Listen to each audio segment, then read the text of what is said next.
নমস্কার। আজ আমি 6ই জুন বাংলার 22শে জ্যৈষ্ঠ শুক্রবারের রাশিফল নিয়ে আপনাদের কাছে হাজির হয়েছি। মেষ রাশির ক্ষেত্রে আয়োজক শুভ হলেও নতুন কোনো সুযোগ নিজ ভুলে আজ আপনি নষ্ট করবেন, তাই বুঝে চলুন।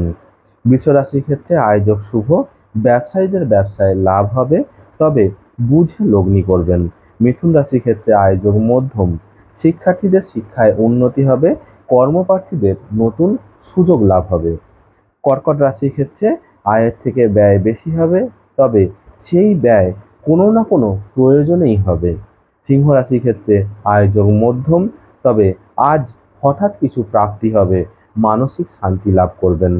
কন্যা রাশির ক্ষেত্রে চরমতম ইচ্ছা থাকলেও কম অর্থের কারণে কোনো গুরুত্বপূর্ণ কাজ আজ আপনার হাতছাড়া হবে। তুলা রাশির ক্ষেত্রে আয়োজক শুভ, কর্মপ্রার্থীদের কর্মলাভের নতুন পথ দেখতে পাবেন। বৃশ্চিক রাশির ক্ষেত্রে আয়োজক অত্যন্ত শুভ, ব্যবসায়ীদের জন্য দিনটি খুবই লাভজনক হবে। ধনু রাশির ক্ষেত্রে আয়োজক শুভ হলেও মানসিক শান্তির অভাব থাকবে, হঠকারী সিদ্ধান্ত নেবেন না। মকর রাশির ক্ষেত্রে আয়োজক অশুভ, চিত্ত বিক্ষেপ ঘটবে, সৎ ব্যক্তির পরামর্শ গ্রহণ করুন। কুম্ভ রাশির ক্ষেত্রে অযথা মাথা গরম হবে, ফলস্বরূপ আপনার গুরুত্বপূর্ণ কাজে ক্ষতি হবে। মীন রাশির ক্ষেত্রে কর্মক্ষেত্রে ঝগড়া বিবাদ অশান্তি হবে, এমনকি বদনামও পাবেন, তাই আজ আপনি সাবধানে থাকুন। নমস্কার।